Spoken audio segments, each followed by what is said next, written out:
Well, let's rate this thing. Let's do it. Oh my God. You're so annoying. I know. I get that a lot. All right, so. Only for me. Yep, and Gina. All right, so. No, I'm just kidding. So, High West whiskey. Here we go. So, label branding. What do you got?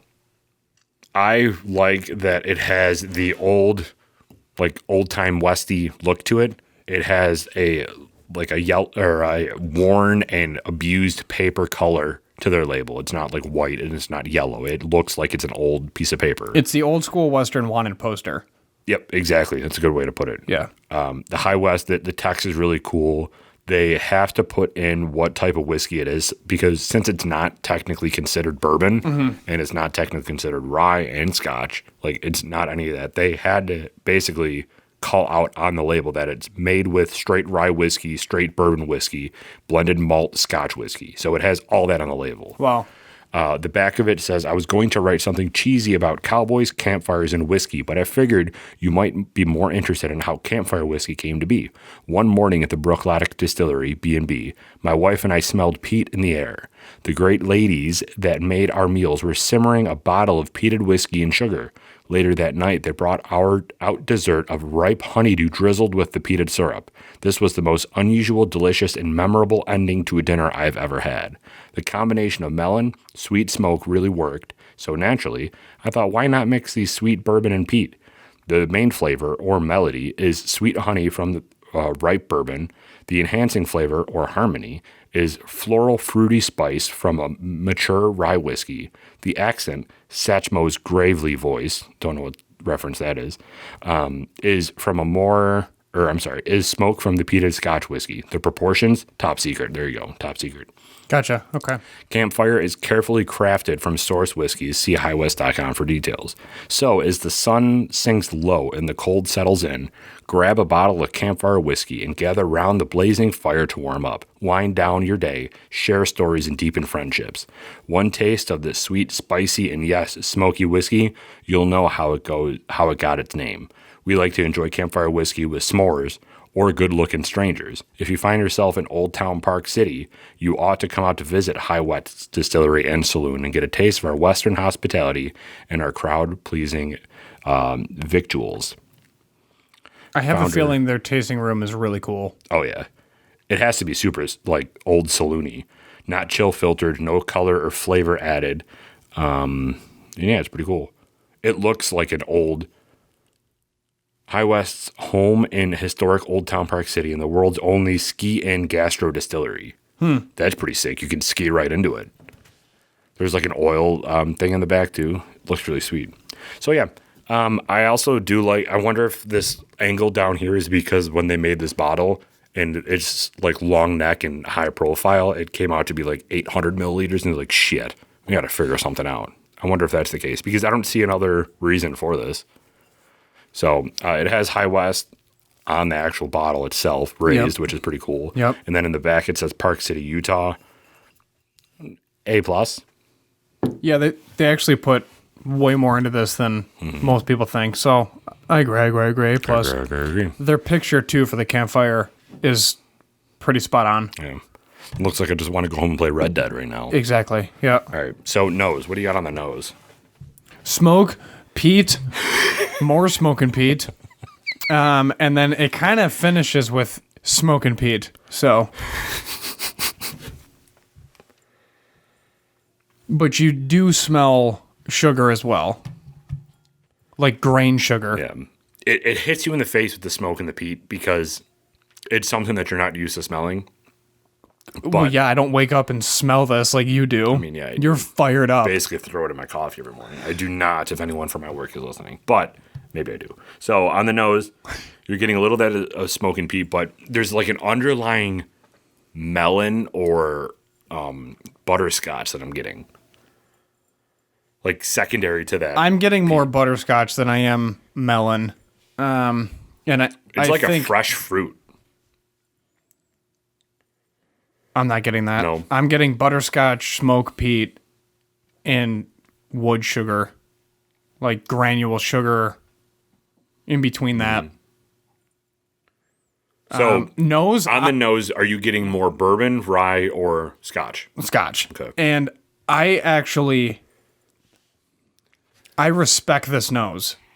I always talk smack about peat and smoke because it's not my favorite. However, I appreciate the work that goes into making this product what it is. And it is a nice experience of smelling it because, again, I do like campfires. But you're also picking up things that you're traditionally not getting with other products. And I do like that. So for me, I'm going with an A. So think of this. Picture this. Yeah, picture this. Nope, put it down. Smell your arm. I'm smelling it. I'm going to give you a layout, and you need to picture it while you smell. Okay? All right, you just had the first fire of the season, and it's getting dewy on the ground as the night comes to an end. And then... You want me to close my eyes, too? I do, actually. I'll tell you a sweet bedtime story. So, after the fire is done, you put it out with water, and you get that, like, old, charred, damp wood. Smell it. Yeah. It's that place. You're not wrong. Like, this put me back into spring of last year. Because I haven't had a fire yet this year. Well, it sounds like a you problem. Right. You should tonight. It's what you should do because it's going to rain for the next 3 days. Listen, it's a work night. But yeah, that's what I'm getting on a nose. It's like an old campfire. Yeah, I'm with you. As cheesy as that sounds, this is called campfire. That's what it basically smells like. Yeah, no, I'm with you. Okay. I'm still with an A. Yeah. Yeah. I agree. Okay, so A plus A, initial taste.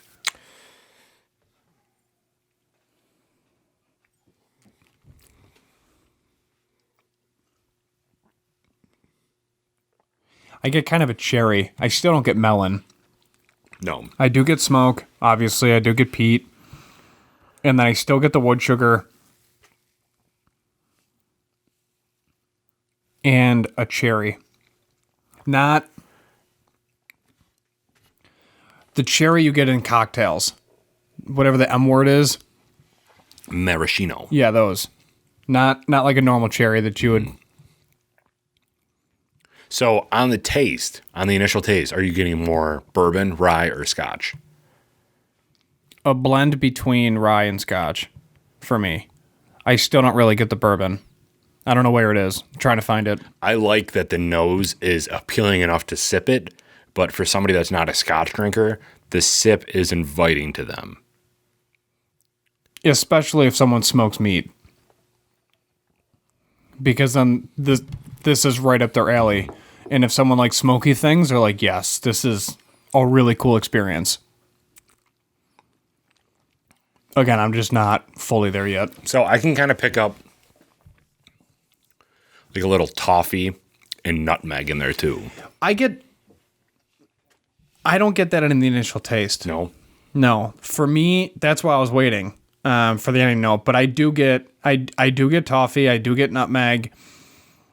But and that's all initial taste. I get what you're saying. Or that's all any note. That's not initial taste. The initial taste is very intense with, for me, the aforementioned notes, and that's about it.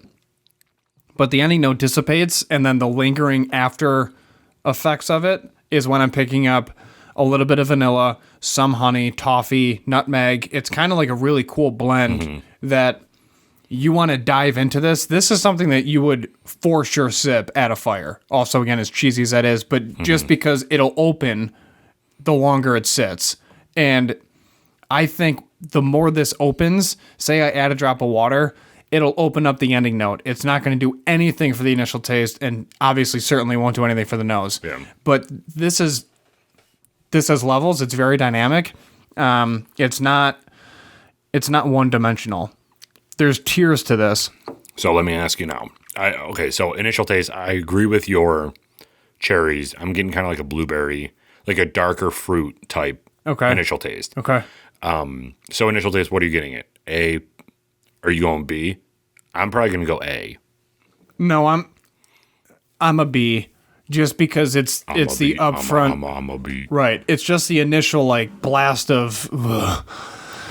But then when that goes away, then it's like, well, hold on, there's more to this. And then that kind of elevates the experience again for someone that's not fully invested in smoke and peat. And it kind of like, this makes you happy. This makes you feel like a man, you know? Yeah. When you drink it, you're like, ugh. So more mead. Ending note. What are you getting for the ending note? We kind of talked about it. Yeah, what is your rating? Ending note, I'm going A. Flat A. Nothing after it. But yeah, and I'm gonna go B check mark on the initial taste.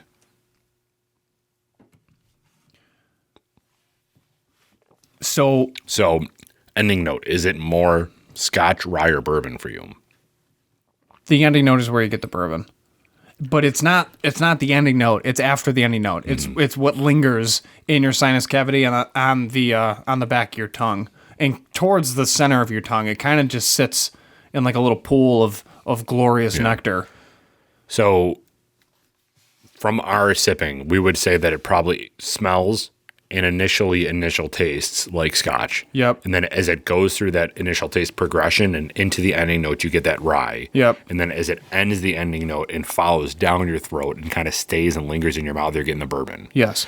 You could say, when I first had this, I thought that the ending note was very dry.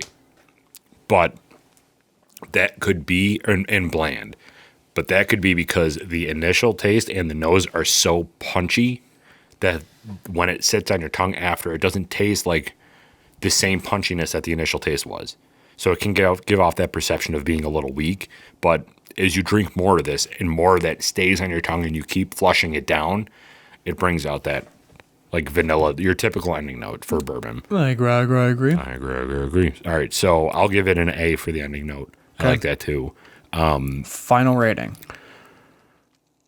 3, 2, 1. Well, hold on. I didn't tell you. I didn't say give me that countdown, dude. Jumping the gun. No pun intended. All right. Give me that countdown. 3, 2,